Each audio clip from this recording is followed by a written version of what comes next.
Hello po, magandang umaga po sa inyong lahat mga kaibigan. Meron po akong ibablog ngayon, yung araw na ito, na farm rest house dito po sa Amadeo. So ito po yun guys. Ayan. So papasokin po natin yan mamaya at kakausapin po natin yung mismong caretaker. So yun lang po, stay tuned guys. So yung bakod nyo, pamula o doon? Wala po dun sa amin. May linya po ng kuryente. May linya na po siya ng kuryente tsaka tubig. Ako.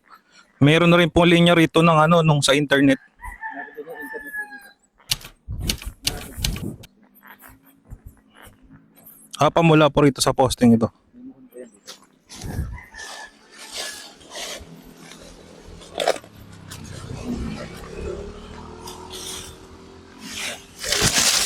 Ito po. Pero Nandiyan ang muhon. yung pinakamuha niya. Yun. Dito na ho tinayo. Yan tinayo. May bakod na nga siya Tapos hanggang dun. Bali may frontage siya no? Mga gaano kalaki estimate nyo dun? Ito more or less 20 meters. 20 meters yung frontage 25. Tapos ang way na to, pupunta din ng Tagaytay. Ito pang way na yan, diretso yan. Pag kumaliwa kayo, labas nyo sa public market ng Amadeo. Yan yung public market Opo. dumating ng Welcome Amadeo. Opo, pero pag diniretso papuntang Tagaytay. Tagaytay din. Tapos ito, punta rin Tagaytay yung way na dire-diretso. Dito may daan din. Bypass road ang... Maganda accessible yung daan niya Tapos, Tsaka pag kumanan, papunta yun ng Amadeo Bayan. sa bayan. Amadeo. Tapos pag maliwa, bypass road. Bypass Road, Tagaytay. Titulado na ba to, kuya? Title. Pangalan na po sa amin kay ma'am. Oo. Maganda siya, maraming fruit bearing trees. Tapos ang sukat ng lote, 1.8 po. 1,800 square meter. Clean title. Updated po ang Amadeo. Updated ang amilyar. Tapos bungalow, no? Ayan po yung pinakakanya. Opo, libutin ko lang po saglit, sir. Pakita ko lang yung mga tanim mo.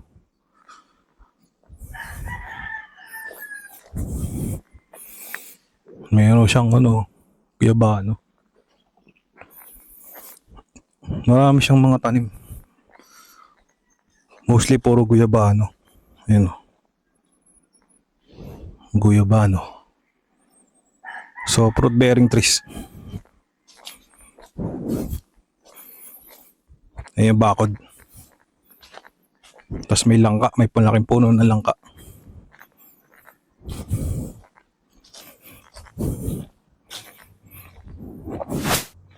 So binibenta pala to guys sa halagang 15 million. Yan, including ng capital gain tax dito sa presyo. Yan. Ganda.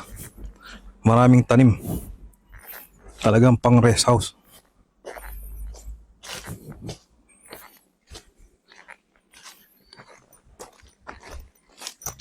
Check pa natin sa kabilang side. Meron pala siyang kubo dun.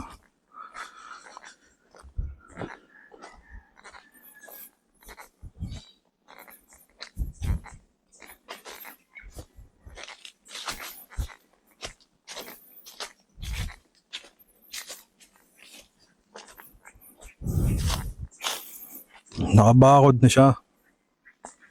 So malinis mini-maintain nila Talagang nililinisan nung caretaker.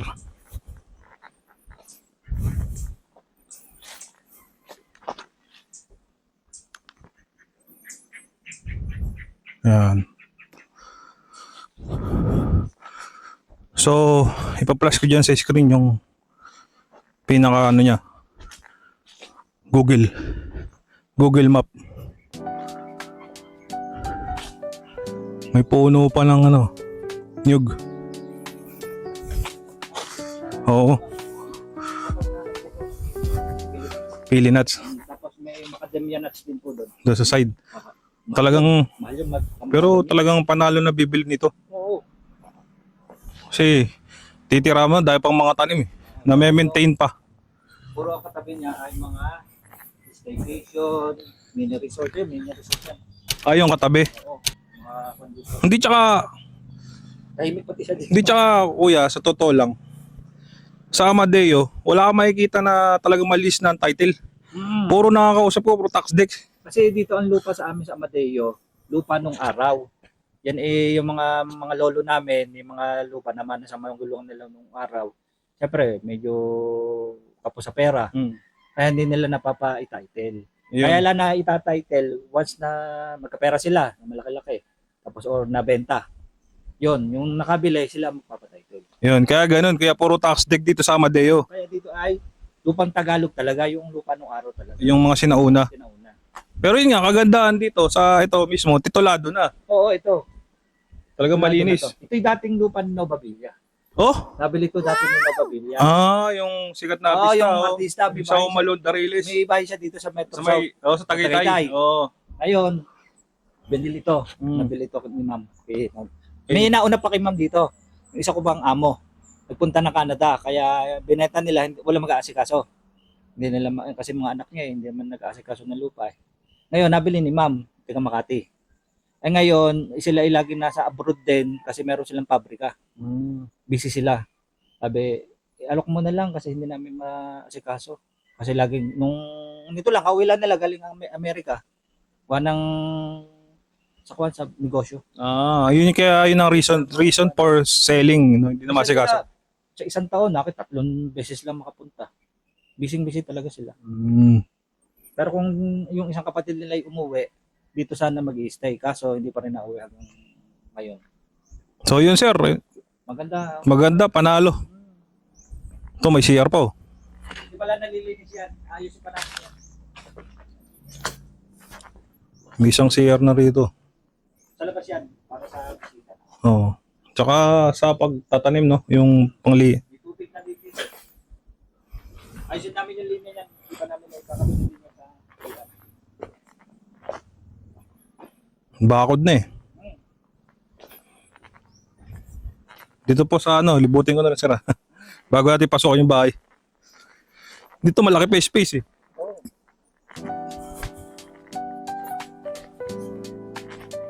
Dati ko sa linya. Oo. Laki ng lupa eh. 1,800 square meter. Puro mga mangga to ah. Oo. Mabumunga na yan. Mangga ay po, mangga na, yung malalaki. Yung Thailand ba? Taiwan ba yun? Saan po? Ito. Ito yung malalaki ang bunga. Ito yung malalaki bunga. Ito yung siyang kalaki. Baka nga no. Oo, saka ito.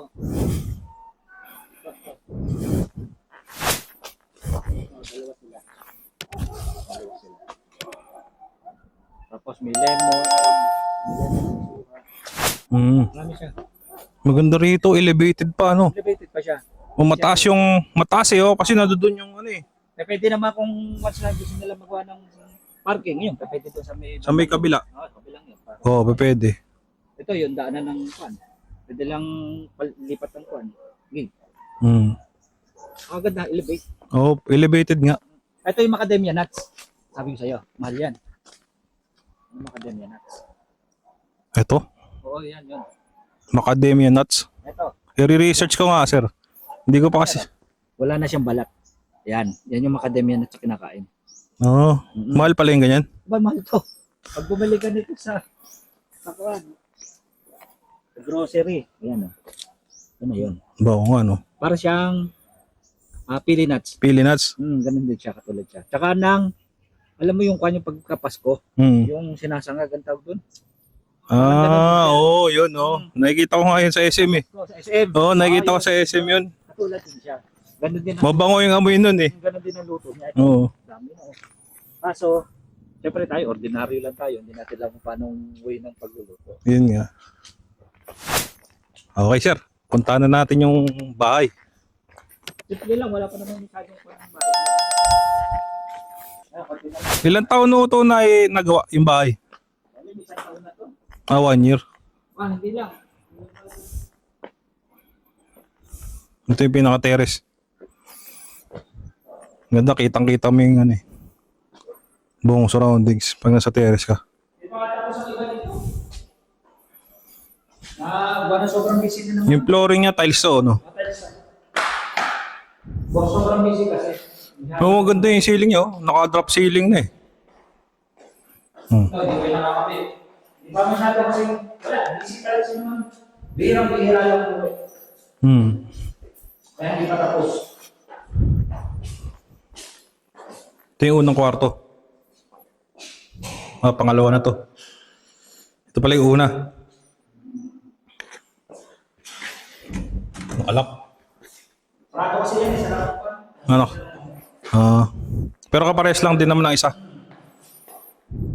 Ito yung susi namin. Ito ang storage room nila. Storage room. Bagong-bago pa nga eh, oh. Hindi pa masyado tapos na. Tsaka hindi pa. Sobrang busy ko kasi naman. Pakiyo yun doon sa may poste ko. Oo. Yung nakayo lang pala yung uyan. Heater to eh, oh. May heater na eh. Heater pa dyan. Halos hindi natirahan eh. Literal na lang to. Ito yung storage room nila. Pwede rin kwarto. Ito yung pinakakuha niya. Pinapatay ko doon sa mic. Pero pwede rin tong kwarto, no? Okay. Storage room. Parang- Ito, Parang ang lumalabas, 3 bedroom. parang gano'n na rin. 3 bedroom, tapos 1 toilet. Bungalow. Alin po? Okay nga, yung ito ba galta kanina. Ayos. Maraming salamat sir ha. Ipapasa ko na rin to sa ano, sa mismong buyer. Ito may kubo. Oh.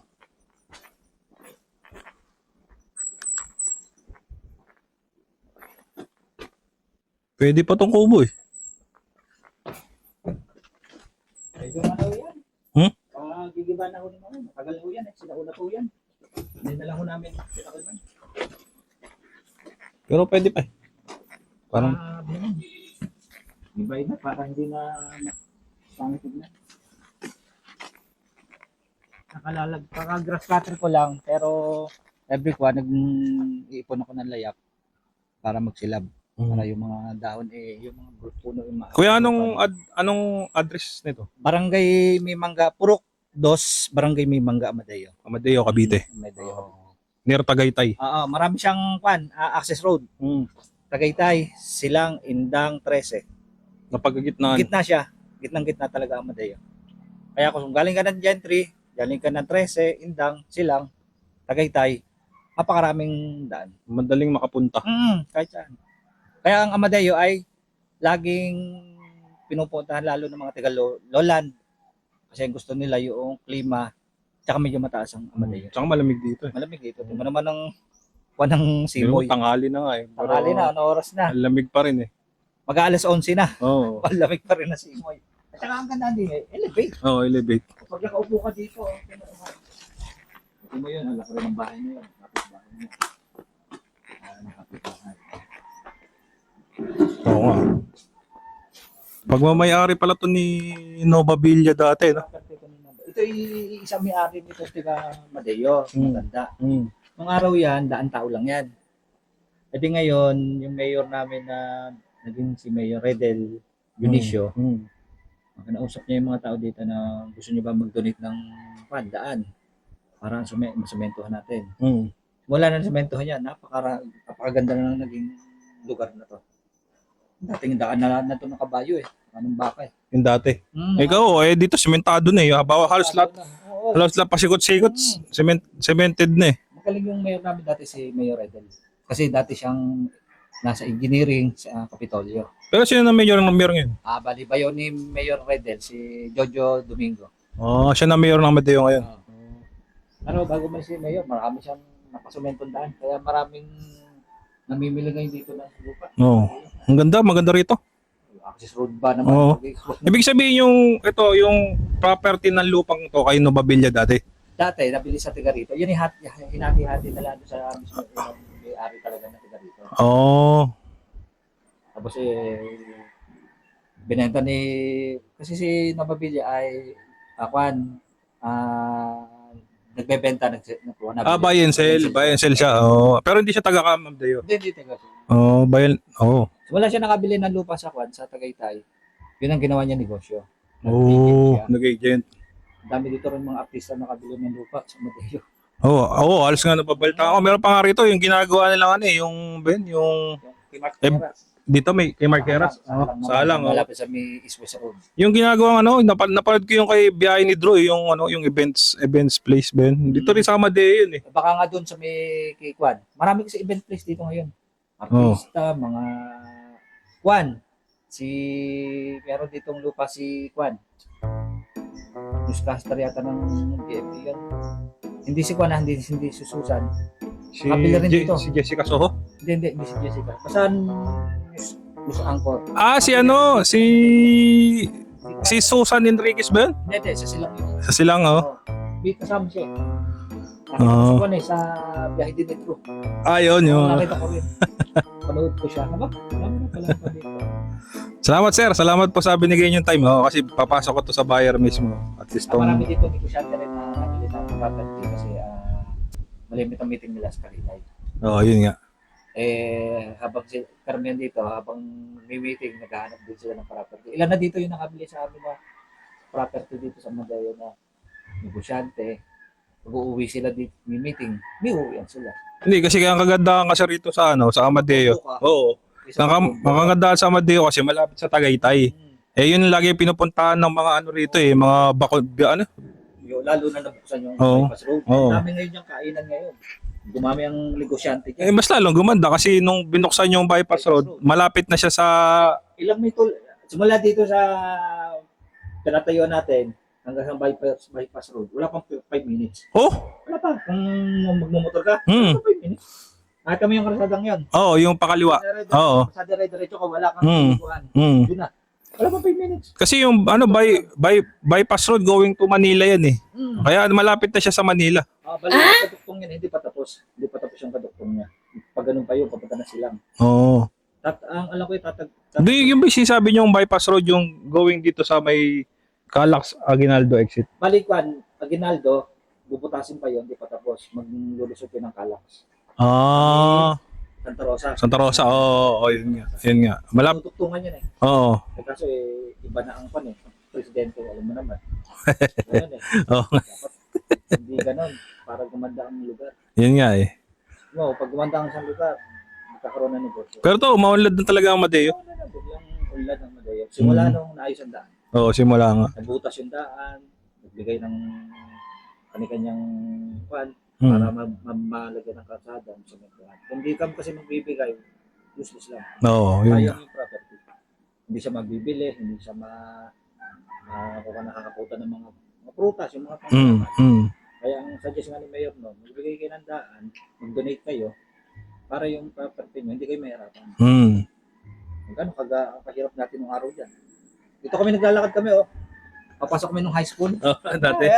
Nung high school kami. Lalakad kami, daan tao lang yan. Ngayon, yung mga anak namin, hindi na sila nahihirapan.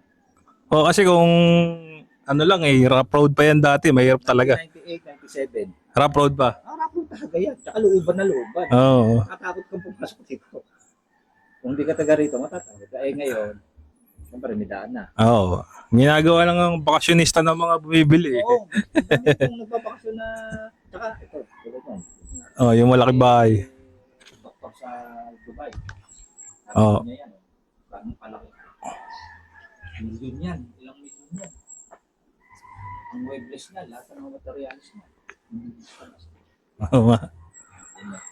Maganda ng kapitbahay pa niya, Kung sa kabilang yun, may doon, may yung resort, tsaka yung staycation kay Ricken's Farm. Nakita mo yan sa Kuwan, sa... doon sa may taas, sa may kabila.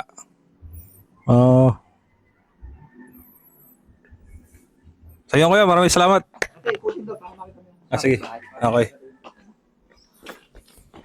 Dito may farm din ako. Kasi maganda nga yung klima. Hindi sa sobrang init. Kasi yung ano eh, alam mo naman ang pag-Texas, sasabog din ako eh. Meron di ako, ibang alam. Oo, tama. Nila niya ka na.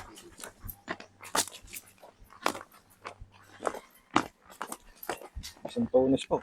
Kwanto, kiat-kiat. Kiat-kiat. Ba okay ah. Ito yung pan, yung laurel, yung dahon.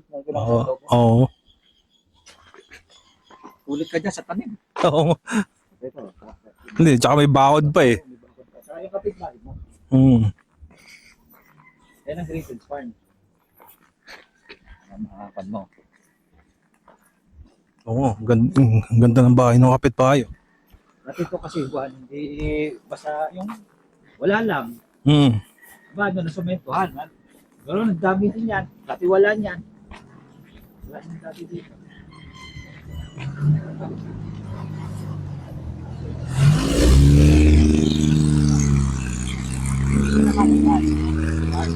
Farm? Farm. Laking farm niya. Si Boss Mark yan. Tayo, ang Philippines. Akin pala yan, no? Pangalan ko eh. Ha? Kapangalan ko. Alin? Siya, Boss Mark eh. Pangalan. Mark din pangalan ko eh. So, private pool naman yan. Ah. Ganyan na yan. Tapos paglabas mo dyan, going to Aguinaldo Highway, Tagaytay sila. Maganda pala yung kapitbahay niya, oh. Greeting Farm. Ay, ano to? Inaarkila? Vacation yan. Saka may mini farm siya. Pool. Mini pool. Pagdating ng February, March, puno na naman yan. Oo. Tapos mo, elevator. Oo, ganda eh. Saka puro puno pa siya. Hindi siya yung crowded. Hindi nga eh. Kahit sabihin mong iba siya, hindi siya yung nawawala yung puno. Marami mag-aagusto rito. Oo.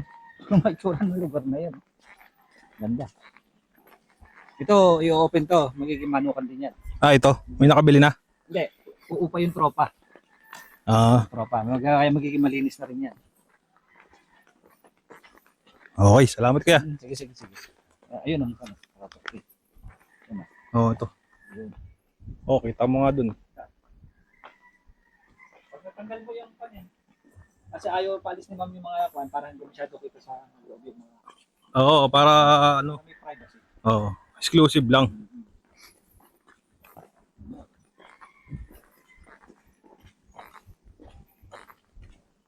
Titirahan na lang. Oo, titirahan na nga lang. Konting retouch lang yan, tapos titirahan. Ayos na. Kung ng parking ito. Yung di... Oh, malaki to. Malaking parking nga yan. Malaking parking yan. Kaso sa may sa gilid nga lang, pwede na eh. Ay, sayang ang pan. Naka. Oh, sayang nga lang ka. Kahit ito lang alisin eh. Okay. Oh, malaking parking nga yan. So yun guys, nasaksihan ninyo yung property na 1,800 square meter ang kanyang laterya, bungalow, clean title. So magandang location po ito. So kung interested po kayo, ipa-flash ko yung aking number, tawagan nyo ako para makita nyo ng personal. Ma-appreciate nyo yung property. So yun lang po. Kung nasaan man kayo naroon, stay safe always. Take care. God bless to everyone.